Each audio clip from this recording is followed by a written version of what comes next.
It's time. It's time. Wild Confessions.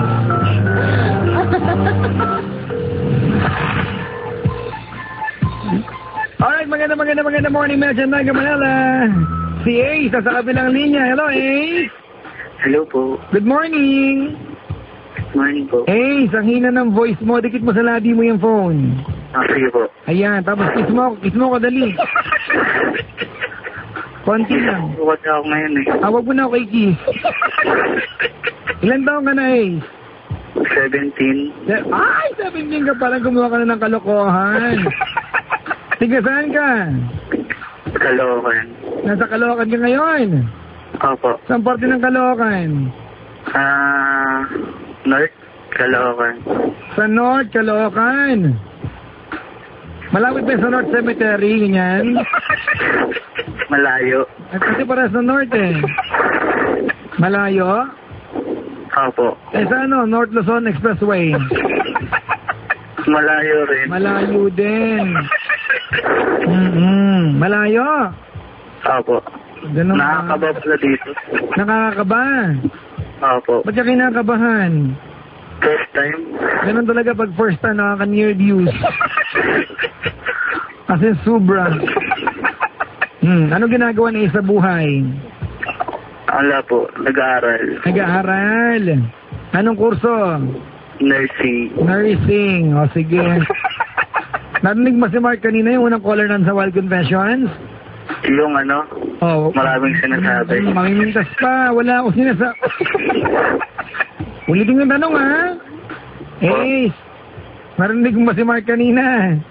Opo. Ayan. Ano ulit si Mark? Yung maraming? Sinasabi. Ano sinasabi? Hindi ko maintindihan. Sino mas pogi? Ikaw o siya? Siya na lang siguro. Ay, tama yan. Sige. Alright. Hey. Hello. Magko-confess ka. Ano pa? Oo, siguro. Ano ba talaga? Hindi ko alam kung contest yun eh. Ano yan? May sasabihin lang. May sasabihin ka. Dun sa girl na gusto ko. Ay, hindi confessions yan. Sira ulo ka rin eh, no? Hindi kasi ngayon lang ako tumawag dito. Oo. Gusto ko itong gawing way para ipaalam sa kanya. Na? Nararamdaman ko. Paano yan? Wild confessions na tayo. Pagbibigyan ba kita? Last caller na po ako eh. Ganun ba? Opo, pwede.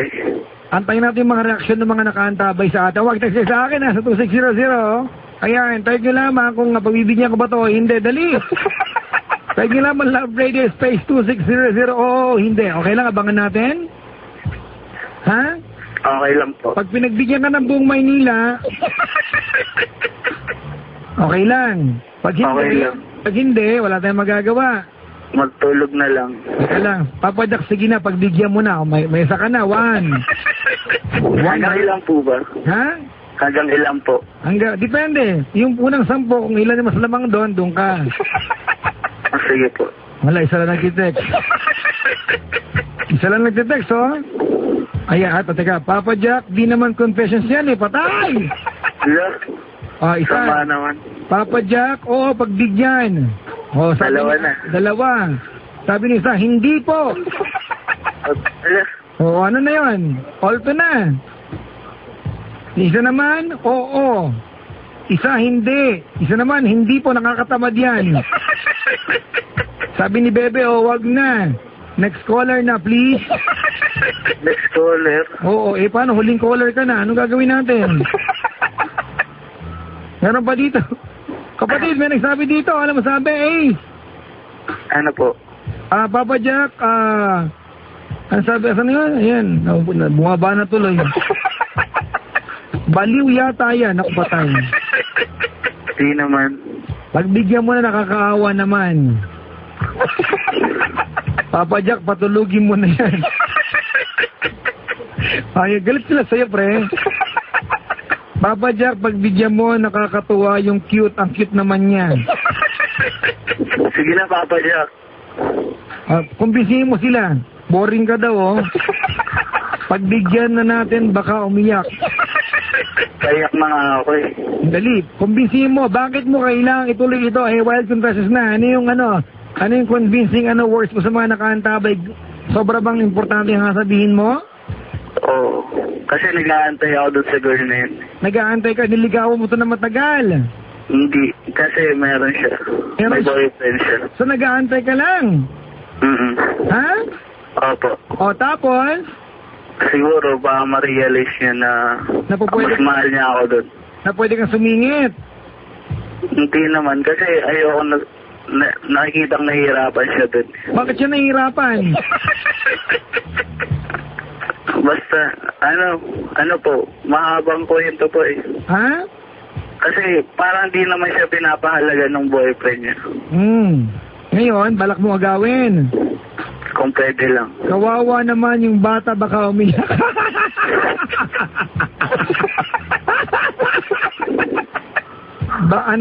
Ano ba kasi yan? Ako na lang ligawan mo, free ako. Sige na, baka daw kasi umiyak ka, pagbigyan, kawawa naman daw. Sige, pagbibigyan kita. Sige, salamat po. Teka lang ha, etong babaeng ito may boyfriend. Opo. Gano'ng katagal na sila ng boyfriend niya? 28 months. 28 months, 2 taon mahigit. Tama? Opo. Ngayon, paano mo nasabi sa akin na nahihirapan yung girl? Ano po, nababasa ko doon sa text ng boyfriend niya.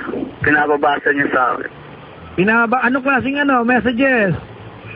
Ano po, nagmumura yung boyfriend niya. Bakit siya minumura? Kasi hindi siya nakakapag-text. Ganon? Opo. Bakit niya pinabasa sa'yo?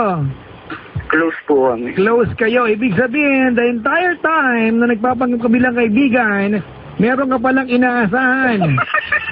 Tama? Hindi naman. Ano lang po, parang na-develop lang. Na-develop ka. Mabait kasi siya. Mabait kasi siya. Alright. So anong balak mo? Agawin siya ngayon doon? Pangit man sabihin, pero yun yung gusto ko eh. Yun yung gusto mong gawin? Oo. Ha? Opo. Sige. Teka lang ha. Masama ako ba, Papa Joe? Hindi naman, nabubwisit lang ako. Alam mo kung bakit? Bakit? Kasi parang gusto mong gawin dahil yung programa ko para mang-agaw ng shota na may shota. Langya ka. Sorry. Ha? Sorry po. Mayos ka ha? Next time. Ganda gawin natin ha. Ibig sabihin, gusto mo siyang i-rescue. Opo. Tama? Parang ganun. Pero alam bang mali ang gagawin mo? Alam ko po. Kasi di ba, you wanna be there para sa babaeng ito. Sana mas maganda yan kung you wanna be there para sa kanya, yung walang halong kapalit na inaantay. Hindi yung gusto mo nga, ililigtas mo siya kung ano man yung gusto pagliligtasan sa kanya, pero mainaantay ka pala. Diba?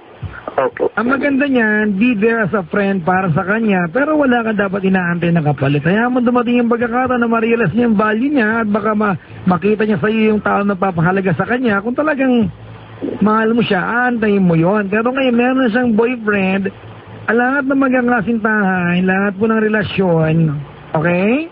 Magdadaan sa pagsubok. Meron din sila pinag-aawayan. Kasi siyempre, sa kanya ka may gusto, malay mo ba?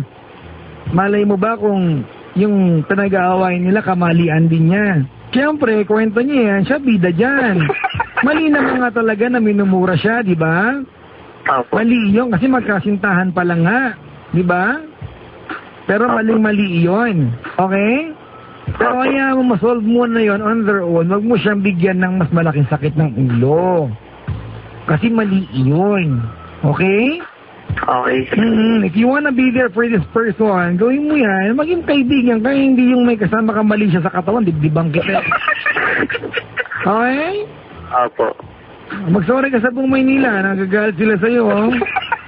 Sorry. Sabi nila, Papa Jack, ang kapal na mukha na collar mo. Solitero. Naku, tinan mo. Mga agaw ng jowa. Oo. Ito maganda sabi ni Kel sa atin, oh. Okay na sana yung proposal niya. Yung pala, mga agaw lang pala siya. Bad yun.